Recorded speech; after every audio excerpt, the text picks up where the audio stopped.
Welcome back, ground hoppers, and you find me outside a very impressive stadium. Look at that, look. Oh, the Emirates Stadium. So I find myself in the area. I'm doing a new feature today, which is Lost Grounds of London. So effectively I'm going to be ground hopping grounds that don't exist anymore. Which, three in particular I'm going to be looking at, which will be Highbury, Upton Park and Griffin Park. But I thought, you know what, I've come off the tube station at Arsenal, so I'll have a quick look around this stadium, which is, you know, it's pretty decent, I must admit. It's magnificent in its own right, but quite like the old grounds as well. And for me, even though they're no longer around, they pretty much are part of the DNA of English football. So let's have a wander down to Highbury and see what's there now.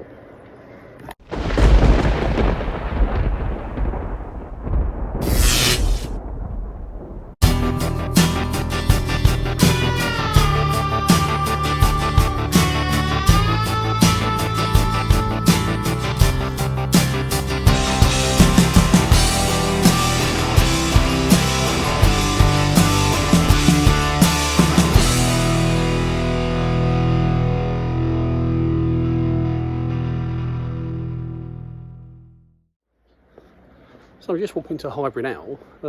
It's my first time in this part of North London. Never been to Highbury before, never been to the Emirates before, so it's all new to me. Streets all very nice and leafy and seem quite posh really, but when the new stadium is, it's only about 500 metres away from the old Highbury Stadium. But obviously just not within the housing, but so I'm just turning left down to Albert Park. And I think the ground's just down here somewhere. All very nice.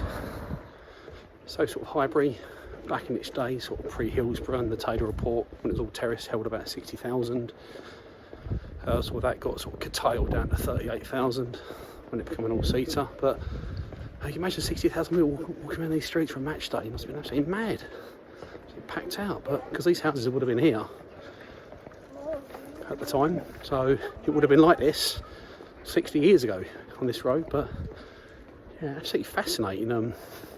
Imagine streams of people. You've got the underground station just down the bottom there, but it's quite a nice little street. But I think there's an entrance to the back of the stadium down here somewhere. Wow, there it is. That's one of the entrances. Because that's a listed building, that has to sort of remain with the same sort of frontage. And I've kept the facade because I've tied it up it as well. But yeah, nice. It's pretty decent. Here we go. So this is the sort of back entrance. There's a gate open now. Don't know way through here. It's going to go through. There's a gate open. So this is taking me through to what was the original ground. Oh wow! Yeah, look. It's one of the stands. I think this is the West Stand. Correct me if I'm wrong, but yeah. So it looks like the back of a stand still. It's quite amazing, really. But wow. Not sort of being too intrusive on people, but I think it's people's gardens now and just apartments. But yeah, they've done a nice job of that. I like that. Yeah, West Stand. There we go. Got this. There's a sign there. So West Stand. So wow. Oh, this is amazing. Look. So this is the West Stand. Look, it's still got these sort of canopy going through. That would have been the pitch, which is now landscape gardens. And then heading over onto the East Stand, which is over there. Which you can get a feel what it was like here. Yeah, it's amazing. Obviously they knocked down the North and the South stands because I don't think they weren't listed. I think there were sort of additions later on. But yeah, you can sort of stand here. I'm standing here now. You can sort of get a feel of the place, what it would have been like to play here. So I'm standing here. So that's what I'm looking at. See, look. It's incredible. Very impressive. I really like that. Sort of very unique. You know, it's very unique. You don't sort of see this anywhere really, because I mean, I'm assuming if both them two stands weren't listed, they probably would have knocked the whole thing down, bulldozed the whole lot. But because they are listed, they can't do that, and they've got to keep the facade. and they've got to jump through hoops to get the things renovated inside as well. So they probably have to keep quite a lot of the original infrastructure with the stands. I'm sort of getting into my professional background now in buildings, but yeah, it's very, very impressive. Not what I was expecting. It's like when you see it on pictures, it doesn't feel the same as when you're actually here, but really, really amazing. Love it.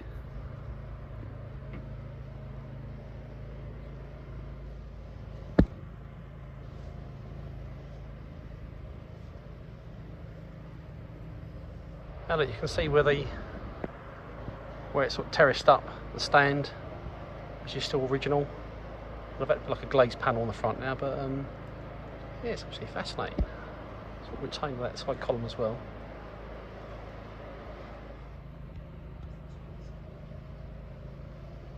Right, so I'm just walking through. So basically, that there is the sort of walkway you sort of get from the east to the west stand. Oh yeah, wow, okay. It looks completely the same as what it would have been back in the day. It's amazing. Look what I'm looking at. I'll do a montage of this as well after, but that is incredible. Yeah, it just feels like it was years ago. They haven't touched anything on the side, on the outside of this east stand. It's quite incredible. Well worth the journey to come and have a look at it, because I say I wasn't lucky enough to see Arsenal play here at Highbury before they sort of moved to the Emirates, I think back in 2006, but that is very impressive. And as I say, I will do a montage of this, but look, there we go.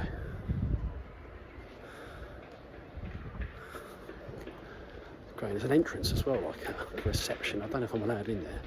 I might give the door a go, but yeah, it's wow. It's like, I've seen pictures of this, but that's completely surprised me. It's just when you see it in real life for the first time. I suppose you live here, you get used to it, but for the first time, when you see it, it's sort of quite yeah, it sort of blows you away a bit, really. But really, really impressive. I love it. It's great. It's a pity they moved, really. Well, the Emirates is a great stadium. This is fantastic. I love it.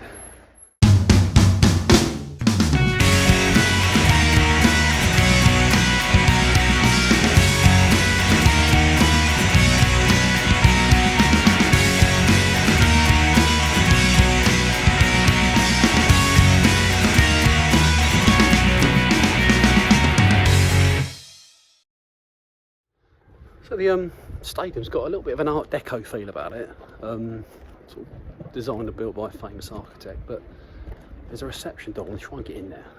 It looked open, so just bear with me a minute. I've been here before, but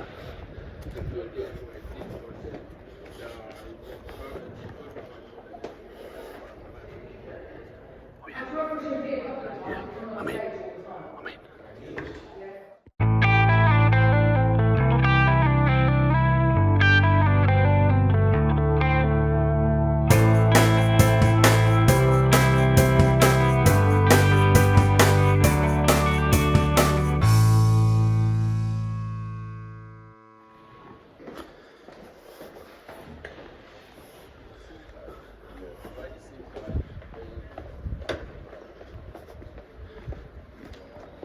Well, that was pretty interesting. So got the reception here, so I had like the original reception as well. Must admit the people there, good as gold. Sort of, they work in the main reception for the flats, but yeah, it's all sort of original inside the reception. So again, I've had to keep it original, and had the original sort of inquiry desk and things. But yeah, all very interesting. Yeah, fascinating. I'm glad I come actually. It's been well worth journey to Arsenal, but I'm now going to venture off to the train station and head up to Upton Park, which there's nothing of left, but apart from I think the Memorial Garden, you've got some statues and things, but yeah, it won't be like this. But yeah, next stop is Upton Park. So I'm just sort of walking down to Arsenal Underground train station now to sort of navigate my way to the east part of London, to Upton Park. But you know, I think of sort of three sort of traditional London stadiums, all sort of closed down within the last sort of 10 to 15 years. You're looking at Arsenal, Highbury, White Hart Lane at Tottenham, and Upton Park, West Ham, and all three grounds, sort of 36 to 38,000, all moved to sort of new stadiums, all sort of holding sort of over 60,000. So for each like home game, they've increased their sort of attendance by 25,000 each. So that's an additional 75,000 fans that are going to in 3 clubs, which is and they're full every week. You know, them home games are full every week. So I don't know what their saturation point would be. So if they had sort of 80,000 stadiums, would they fill them? Because it feels like there's a need. There's a long waiting list for sort of season tickets for Tottenham and Arsenal. I heard, did read about that. But yeah, so what do you reckon? How big could these clubs be if they had the money and have to put the infrastructure in place to make the stadiums even bigger? Could they host 80,000 sort of capacities and attendances at league games? But gut feeling is probably on the big games they could, but you know, when they're playing sort of cup games, probably not. But yeah, so I'm outside Arsenal train station now, so let's find my way to Upton Park.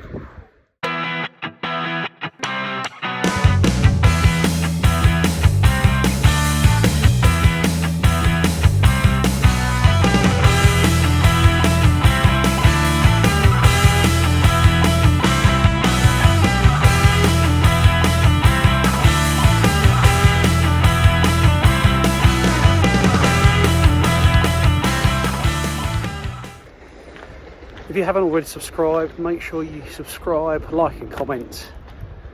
Follow me on Twitter as well, and check out all my other sort of ground hopping videos, which I shall pop on the screen now. Currently done 39 grounds out of 160, so I'm sort of travelling all around the UK in the next couple of seasons. So I'm nearly a quarter of the way there. So make sure you check out that video as well. Make sure you subscribe right there. Come on.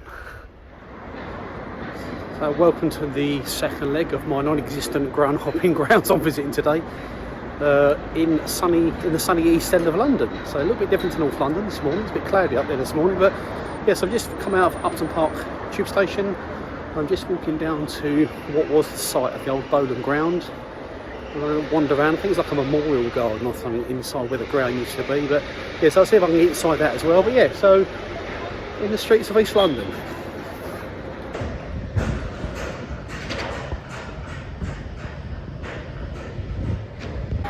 There we go, I'm right in the heart of East London. Behind me here, as you can see the statue, which I shall show you in a minute, with the World Cup winners, Bobby Moore, Jeff Hurst, Martin Peters. I don't know how long that statue's been there for, but I know of it. But it's, you know, would have been right opposite the old ground. And you've got the famous bowling pub as well, which I presume would have been a match day pub just for the, no, there it is, just before the match. But yeah, I mean, I must admit that the bowling pub, and I will do a montage of this area, but the bowling pub is, you know, if you had to sort of film a pub for a 1960s TV program, you'd use this pub because it's unbelievable. You know, it doesn't look like it's changed in about 50 years, but yeah, very picturesque. I don't know if it's listed or not, but don't look like it's changed much over the years. But yeah, so that would have been, I presume, the main drinking pub. And you know, maybe some West Ham fans can answer this, because I, you know, as a kid growing up, I always knew it was the bowling ground, but then later on, you always heard it was Upton Park. So as a West Ham fan, did you see it as Upton Park, or did you see it as the bowling ground? Because I always see it as the bowling ground personally. But yeah, quite a busy little junction is actually, and I can imagine on a match day this would have been absolutely heaving. And unlike when I was at Arsenal, I've never been to Arsenal before in that part of North London, but I have been to this part of East London many times, although I never actually, for work, but I never actually managed to go in and see a game at Upton Park. I was outside it many times, but never got a chance to see it before it closed down. But yeah, it's a shame. But yeah, so I'm going to have a little wander up now to see what's there, where the ground used to be.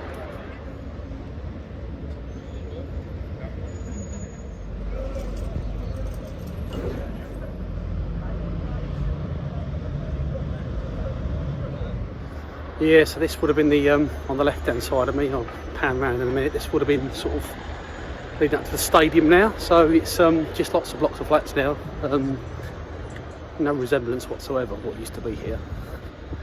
Very modern, kind of things you get in London all the time now. Sort of modern apartments with balconies, but yeah, let's have a little pan round.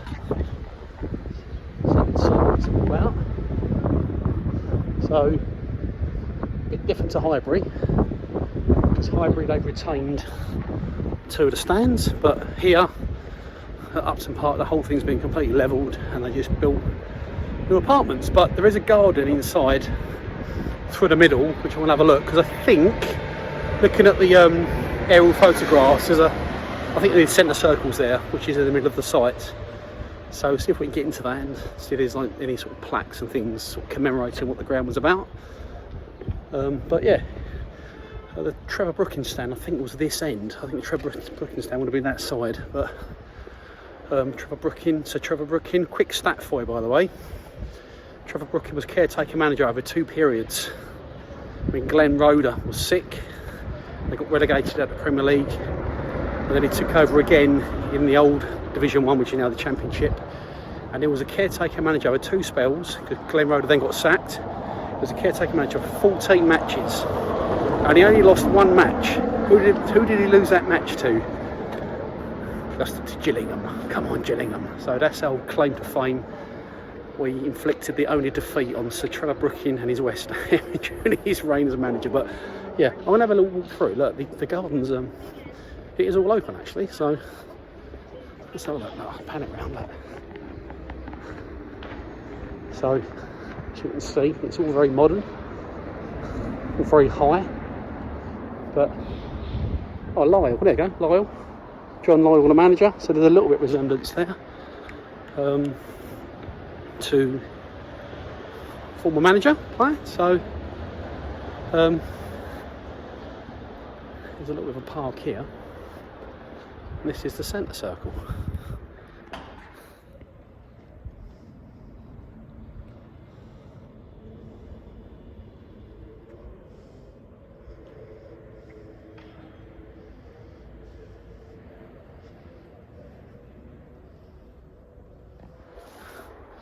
So just in this little sort of park, if you can call it a park now, you've got the centre circle, which is what you can see from the aerial photograph, which needs a cut to be fair, it's a bit long, doesn't look the best, but so I'm assuming that was a centre circle for the pitch, and obviously looking that way, so behind me, so that's the length of the pitch that way.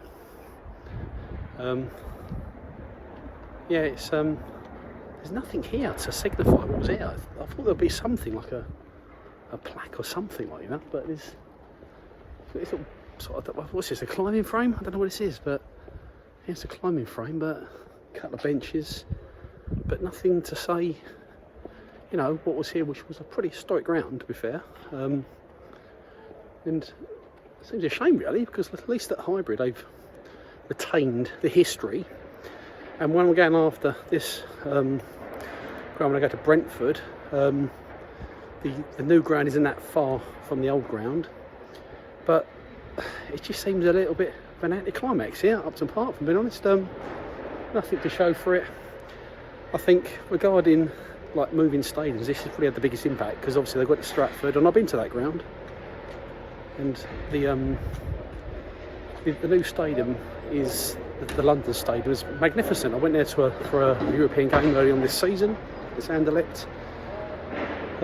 But obviously moving it out of this area must have completely destroyed all the local businesses, because all the shops and pubs and stuff, you know, they're nowhere near the new ground. So whereas Highbury is not far from the new stadium, and the one in Griffin Park, the new stadium isn't that far within Brentford. So yeah, so this has probably had the biggest impact. I can't see anything else regarding the ground. So yeah, that's a bit disappointing actually. I thought there would have been something to commemorate Bowling Ground, Upton Park, but there isn't. But I shall finish off with a few clips on a montage of what's here. But yeah, so a bit of a thumbs down. Thought would have been more, but yeah, at least I've been here. So that's ground non-existent, ground number 2 on my list of 3. Going to head back to the train now. I'm going to head towards West London and go towards Brentford.